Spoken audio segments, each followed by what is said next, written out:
Vamos a hacer un análisis económico financiero de cómo está funcionando la economía mundial, cómo esta economía mundial está pasándonos una serie de facturas a todos los humanos y cuáles son las consecuencias de qué cosa es lo que se viene a mediados del 2022.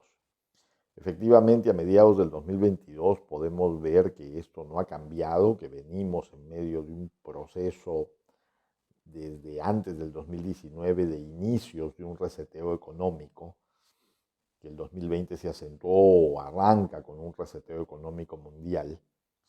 Y en lo que estamos ahora mismo es en medio de una guerra financiera que va conformando bloques regionales perfectamente definidos. Bloques regionales, por un lado en Occidente con Europa y los Estados Unidos, por otro lado en Rusia, con China y la India y ahora parte del África que va a ser incorporada a esos mercados. Por otro lado en Asia y en Japón y por otro lado en países menores en donde vamos a tener economías bien particulares y vamos a sufrir las consecuencias en América Latina en particular como caja de resonancia para ese proceso, absorbiendo, digamos, una inflación importada y una serie de facturas que vamos a tener que pagar como consecuencia de cómo se está reordenando el mundo. Pero esto no es gratuito. Y no es gratuito porque tiene antecedentes.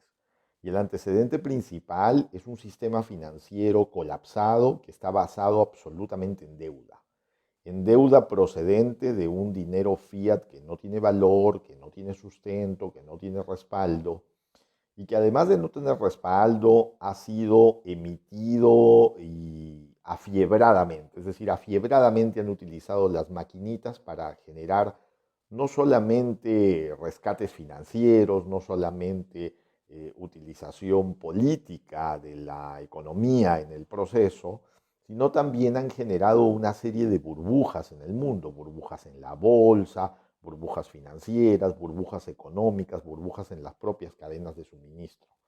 Y entonces estas emisiones afiebradas en algún momento nos tenían que pasar factura.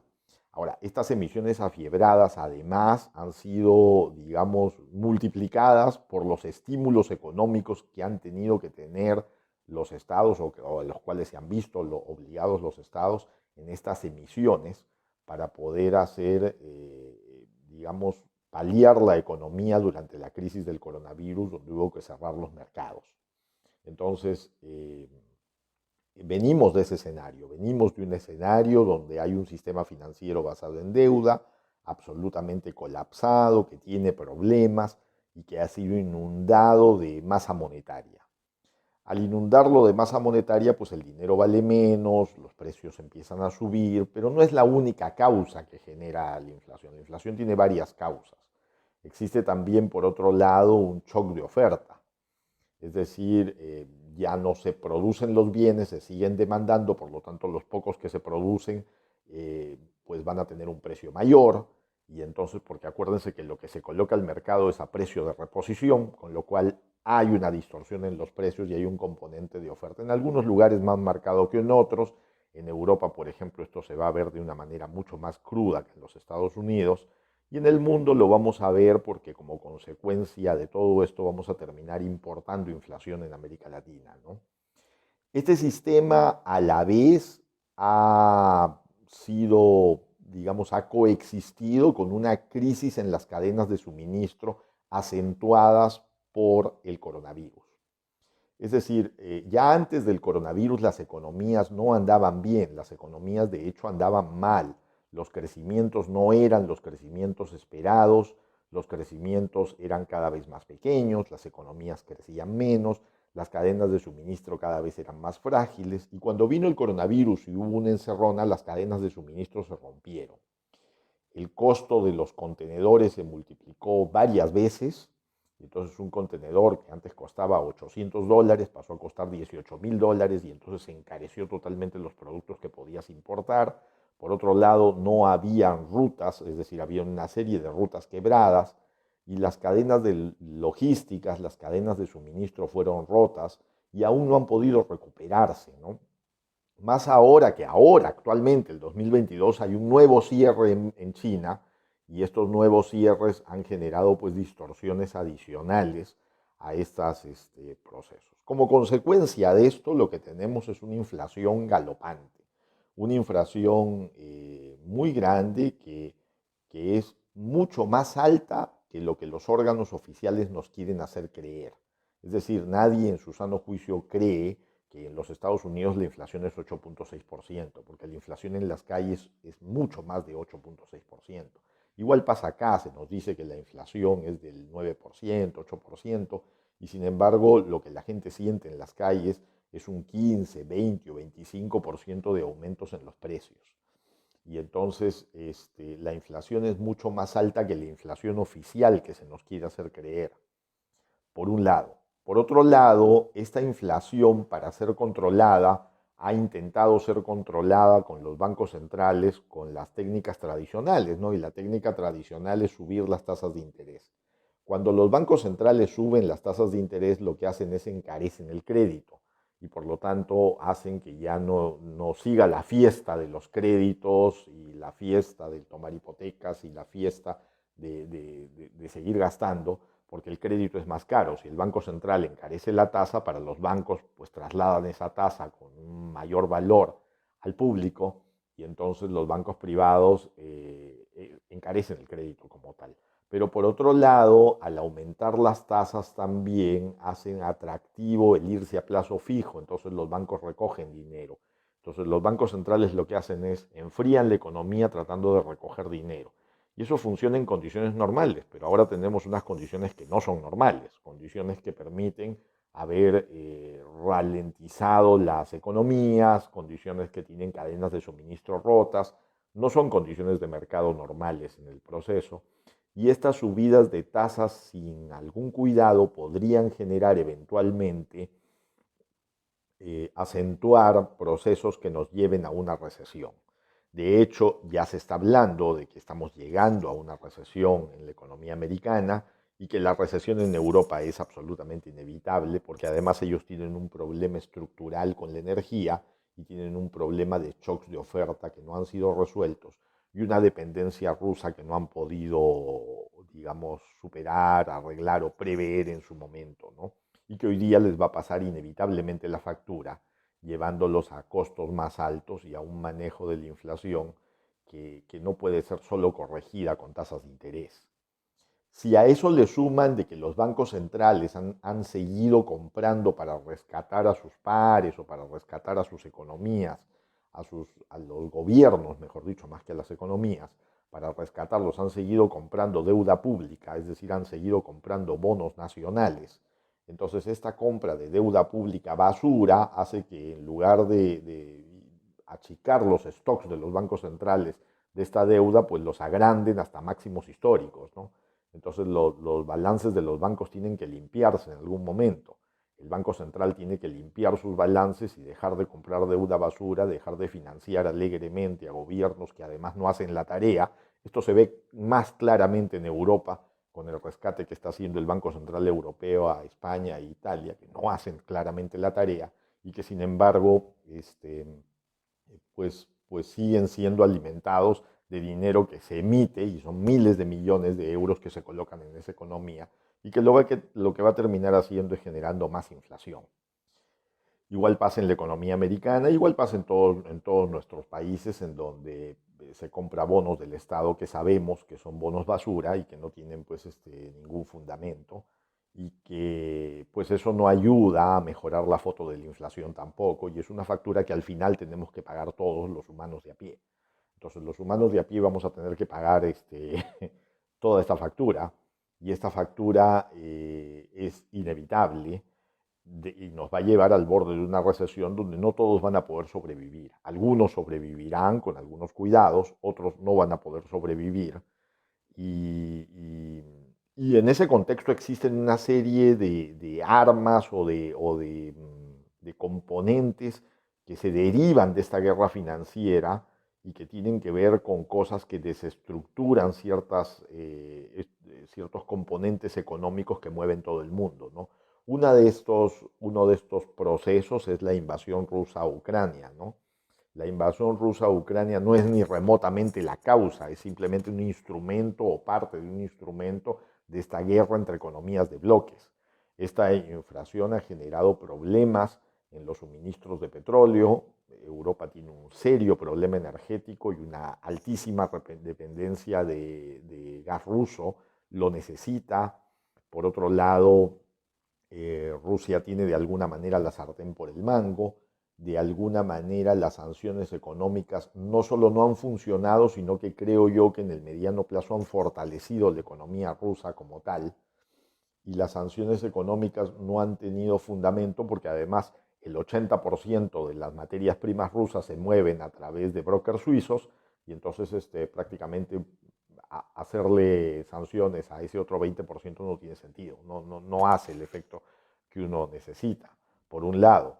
Y por otro lado, porque si Europa deja de comprarle a Rusia, pues Rusia tiene compradores naturales en China, en la India y nuevos mercados como por desarrollar en África también, como los tiene China en su proceso de bloqueo económico. Acuérdense que China y Rusia, a través de sus bancos centrales, durante muchos años se han dedicado a deshacerse de sus dólares y pasar al oro, es decir, han sido los grandes compradores de oro en el mundo y han, digamos, atesorado oro para respaldar su moneda y tratar de deshacerse del dólar. Acuérdense también que el gobierno chino es uno de los principales tenedores de bonos de la Reserva Federal Americana, con lo cual una venta en corto de esos dólares, de esos bonos de una manera masiva, de la Reserva Federal, pues va a bajar de todas maneras el precio del dólar. Aquí de lo que se trata es de tirarse abajo el sistema o de traerse abajo el sistema económico basado en el dólar. Y eso, en mi opinión, no va a pasar sin una guerra. Es decir, la guerra es lo que va a definir si eso termina pasando. No sé qué tan al borde de la guerra o qué tan dispuestos estén a romper este fuego para poderlo crear, pero sin una guerra no va a pasar esta consecuencia, este proceso de deshacerse del dólar como moneda de reserva mundial. Lo cierto es que el dólar vale menos. Y el dólar vale menos no de ahora, el dólar a lo largo de los últimos 50, 70 años ha perdido casi el 90% de su valor. Eso es lo que ha perdido el dólar como tal. Entonces, el dólar ha perdido 90% de su valor en los últimos 70, 80 años. Y entonces, no se trata del mismo dólar, se trata de un dólar que está fundamentado en este sistema basado en deuda y que por lo tanto no tiene respaldo y que por lo tanto está inundando la economía con este proceso que en realidad no tiene valor y no agrega valor en el proceso. Entonces, en ese contexto, los inversionistas lo que buscan es algún tipo de refugio, de inversiones más seguras, de recuperar, de protegerse contra la inflación. Y las protecciones contra la inflación tradicionales han sido siempre el oro y cierto tipo de inversiones, la tierra, etcétera, para protegerse contra la inflación. En el caso del oro tenemos algunas particularidades, y es que en el caso del oro, la particularidad más importante es que el mercado del oro es un mercado absolutamente manipulado. Hoy día el mercado de oro papel es 2 veces el mercado de oro físico. Entonces bastan algunas ventas cortas en el mercado de oro papel para traerse abajo el precio del oro y mantener el precio del oro artificialmente bajo. ¿Para qué? Para que los bancos centrales lo sigan acumulando, para que hoy día China siga comprando cantidades enormes de oro, Rusia también, y este precio artificialmente bajo del oro no se condice con el precio que la onza de oro tendría si estuviera respaldando a la moneda. Si la onza de oro respaldara la emisión de dólares que tendríamos, la onza de oro tendría que valer entre 8 y 12 mil dólares, por lo menos. Entonces tenemos un precio de oro artificialmente bajo. Igual pasa con el Bitcoin, que es otro activo con fundamento, y este es un activo muy incipiente hoy día, muy pequeño, con una adopción muy pequeña, y en la medida que todavía tenga una adopción pequeña, no va a funcionar como esta reserva de valor por su escasez perfecta. El Bitcoin tiene una escasez perfecta de diseño, una escasez mucho más perfecta que el oro, y entonces se constituye en un bien que es activo, es fortaleza de valor, es reserva de valor, y ha perdido, sin embargo, 70-80% de su valor de una manera artificial, porque primero la adopción fue de personas, después fue de empresas y finalmente de países. Pero los grandes jugadores empresariales que entraron a un mercado tan pequeño como Bitcoin, con pequeños movimientos hacen bajar el precio solamente para recomprarlo más barato, para tener un precio medio de compra mucho más barato y poder adquirir y acumular.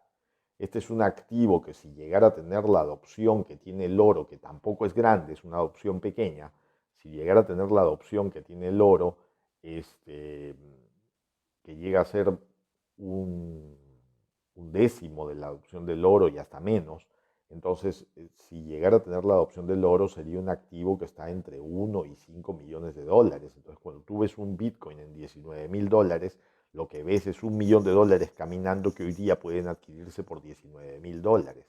Y es un activo que no es falsificable, es un activo que no es confiscable, es un activo que está basado en la potencia y en la generación de una prueba de trabajo que hace que nadie indiscriminadamente en la noche puede emitir más Bitcoin, y que tiene una cantidad finita en el mercado generando una escasez perfecta, de manera que es un activo valioso con fundamentos que hoy día está absolutamente subvaluado y que toda cartera debe tener, así como debe tener algo de oro en los balances. Es decir, un balance que no tenga algo de oro y algo de Bitcoin es un balance sin fundamento, porque se basa solamente en monedas fiat basadas en el sustento de nada, basadas en el sustento de una confianza que además hoy día no existe. Adicionalmente a todos estos componentes que configuran un cóctel explosivo bajista en los mercados, y que parten por el uso de un sistema financiero basado en deuda, con cadenas de suministro rotas, con una inflación desbordante, con una guerra en Ucrania que ha generado distorsiones ahí en el petróleo y en los mercados de granos, con combustibles hoy día en precios que hacen que la logística no pueda absorberlos y por lo tanto no pueden ser utilizados en el mercado y son muy caros y generan recesión y paralizaciones. A eso hay que sumarle un nuevo cierre de China, nuevos confinamientos que permiten que hoy día tengamos un escenario nada prometedor en los mercados, que no exista confianza por parte de los inversionistas para hacer selecciones de inversión consistentes, y entonces eso hace que las cosas no se vean bien. Pero frente a eso hay que entender algunas cosas. La primera es que las crisis no son para siempre. La segunda, es decir, esto va a pasar, en algún momento va a pasar, se van a corregir los mercados, se van a limpiar los apalancamientos, se van a limpiar los activos sin fundamento y van a quedar cosas con fundamento. En segundo lugar, en medio de la crisis es donde aparecen las oportunidades, porque en medio de la crisis, así como hay cosas sin fundamento que no tienen valor, que hoy día valen cero, pues hay cosas con fundamento que hoy día están muy por debajo de su valor. Hay activos con fundamento, hay compañías que tienen flujos de caja positivos, que están en azul, que son compañías que no solo generan caja, sino que tienen un potencial de crecimiento muy grande en el futuro, que hoy día están a precios irrisorios, muy por debajo de su valor, y uno puede adquirir acciones de esas compañías también. Uno puede adquirir, digamos, activos como Bitcoin, hoy día absolutamente por debajo de su valor, incluso oro muy por debajo de su valor, porque este valor no es el valor real del oro. Y entonces estos son momentos en donde hay que seleccionar, limpiar las carteras, hay que hacer buenas decisiones de selección, reconfigurar y protegerse, porque también las cosas han cambiado en el sentido del valor. Hoy se aprecian nuevas cosas, ahora que la fiesta ha terminado, pues hay que apreciar nuevas cosas, y en este apreciar nuevas cosas tenemos una oportunidad enorme que no debemos desperdiciar en los mercados, y es una oportunidad que no solo es económica, no solo es financiera, es también de aprendizaje. es de aprendizaje porque esto va a volver a suceder, es de aprendizaje para poder tener una mejor posición de cara al futuro. Es ese aprendizaje el que debemos generar como conocimiento para generar una fortaleza en nosotros y en nuestras decisiones para tener un futuro mejor.